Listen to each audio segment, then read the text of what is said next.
Bom dia, boa tarde, boa noite! Estamos começando agora uma aula de história. Vamos lá!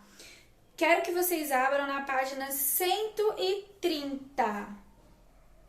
Página 130. Essa página aqui. Pronto? Todo mundo abriu? Então vamos lá. É possível medir o tempo com precisão. Antigamente não existiam relógios nem calendários. O tempo era medido pelo sol. Assim, o seu aparecimento indicava que o dia estava começando. Quando ele desaparecia, era hora de dormir. Com o tempo, as pessoas foram sentindo necessidade de representar a passagem do tempo com mais exatidão. Para atender essa necessidade, foram criados diferentes tipos de relógios e calendários. Temos aí uma imagem de um relógio do sol, temos uma ampulheta e temos um relógio de bolso. Esses três aí não são muito conhecidos por vocês, não é verdade? A ampulheta é aquele que a gente joga nos jogos de tabuleiro, que tem uma areinha que quando a gente vira, acabou o tempo. Então, tem a ampulheta.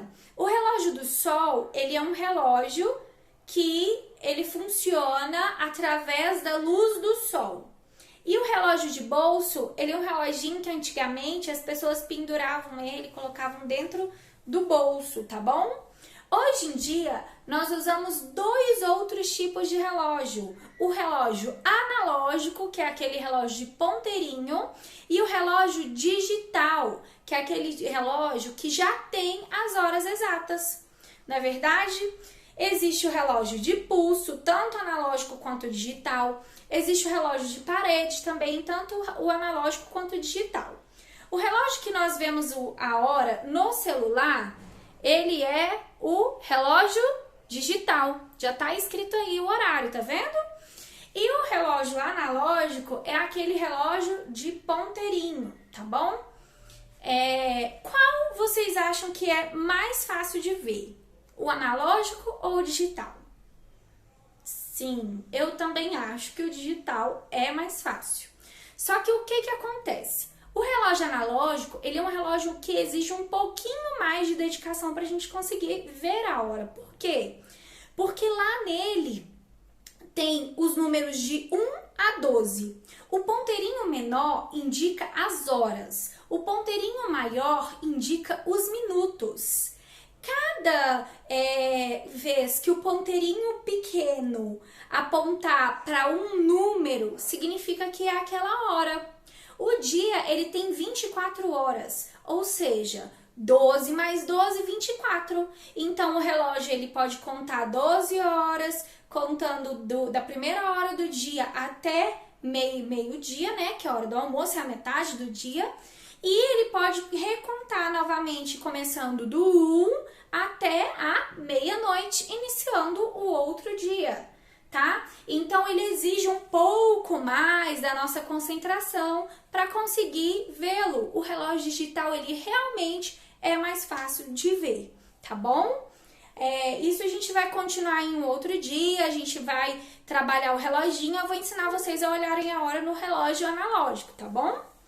Então, vamos lá. Existem basicamente dois tipos de relógio, os analógicos e os digitais. Os analógicos marcam as horas por meio de ponteiros e os digitais por meio de números em seu mostrador. Aí, na página 130, ele mostra pra gente os dois exemplos de relógio, o relógio analógico e o relógio digital. Podem passar agora para a página 131. Lá na página 131 tem aquele diálogo com o texto, que é para a gente conversar com o texto sobre o que nós entendemos, não é verdade? E as nossas opiniões. Toda vez que tem diálogo com o texto, tem muita questão que é individual, tá bom? Então, é particular de vocês. Vocês vão fazendo aí, eu explico aqui, vocês vão fazendo aí, tá bom? Então, vamos lá. Número 1. Observe novamente o relógio analógico e o digital. Em qual deles você acha mais fácil ver as horas? Respondam aí e coloquem também o porquê. Ah, tia Bia, eu gosto mais do relógio porque o relógio analógico tem um ponteirinho e eu acho mais fácil de ver as horas. Isso é a opinião de vocês. Não, Tia Bia, eu acho mais fácil o relógio digital, porque o relógio digital é só a gente olhar. Quando a gente olha, as horas já estão lá, a gente não precisa fazer a cabeça, ficar funcionando até descobrir que horas são. Então, eu acho mais fácil digital, tá bom? Essa resposta é pessoal, vocês podem fazer aí. Questão número 2. Observe as duas imagens e verifique a hora registrada. Veja o que está acontecendo ao mesmo tempo nas diferentes representações. Temos aí duas imagenzinhas, vocês estão vendo? O que tem aí na primeira imagem? Uma aula de educação física, né? Isso. Crianças brincando na quadra, um professor ali no canto, então uma aula de educação física. Aí no canto, no outro ladinho, tem uma professora, né, dando a aula, e as crianças levantando a mãozinha para falar. São duas imagens diferentes. Mas nós percebemos que nas duas imagens está escrito 9 horas. Tia Bia, mas como duas coisas podem acontecer às 9 horas? Elas podem acontecer em dias diferentes, com as mesmas pessoas. Por exemplo, um dia vocês têm educação física, não é verdade? No outro dia vocês estão na sala comigo, no mesmo horário. No mesmo horário que no dia anterior vocês tiveram educação física, não é verdade? Quando vocês estão na sala comigo, às vezes tem outra turma que está na educação física, não é? Então, muitas coisas podem acontecer às 9 horas. Ou conosco, em dias diferentes, ou enquanto estamos fazendo uma coisa, outras pessoas estão fazendo outra atividade, tá bom? Então, ele pergunta assim, vendo essas duas imagens, a que conclusão você chegou? O que você imagina olhando essas duas imagens? Bom, é basicamente aquilo que eu falei, né? Atividades diversas na classe que podem acontecer simultaneamente, ou seja, nesse caso, às 9 horas. Então, a gente vai escrever aqui a que conclusão chegamos juntos, tá? Eu vou ajudar vocês nessa, mas essa é bem pessoal. Então, nós chegamos à conclusão de que várias atividades podem ser realizadas no mesmo horário, ou por uma pessoa em dias diferentes, ou por diferentes pessoas, tá bom? Então, vamos lá. Lá na página 131.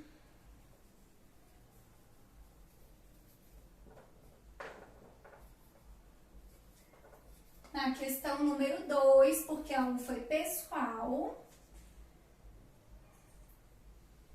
Atividades podem acontecer no mesmo horário.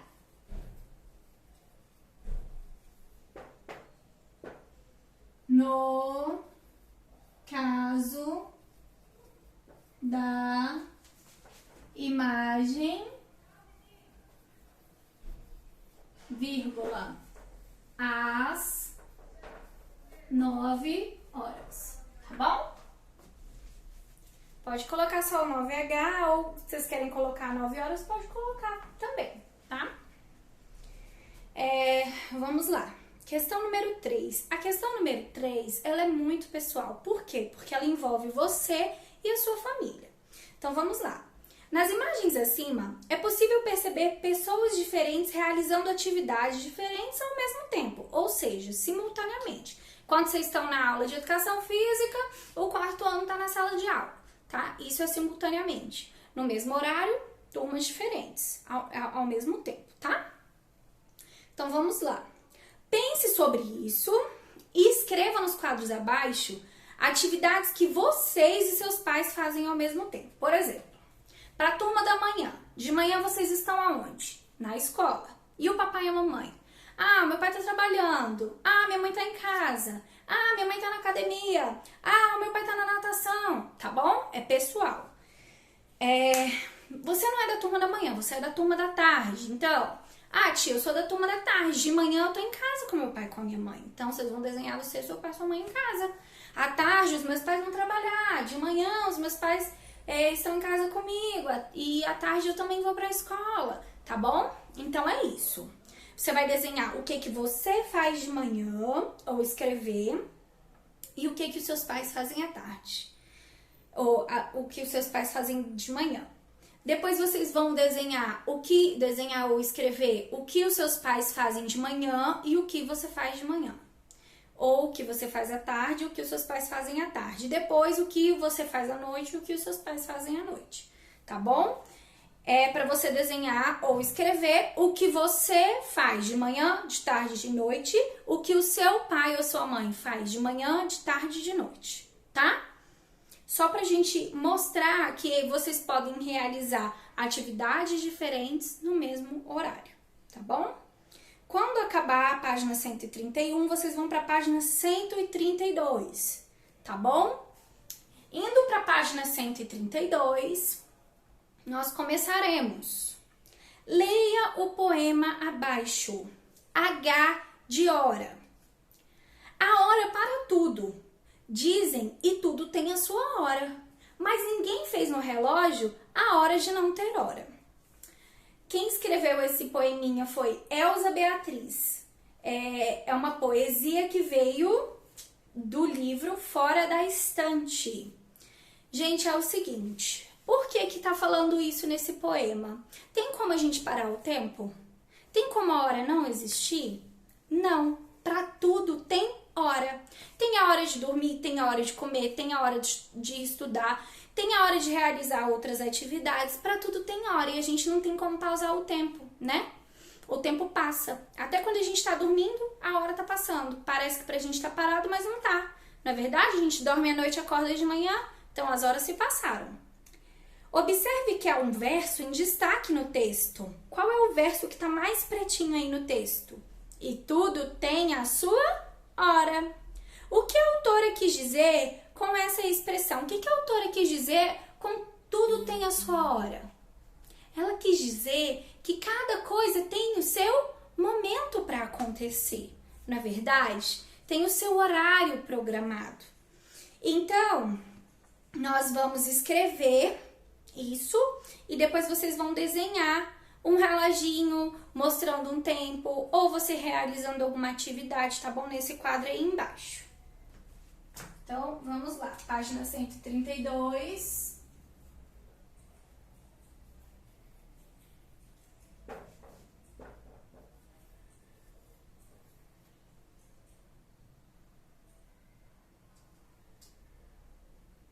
Cada situação tem o seu momento de acontecer.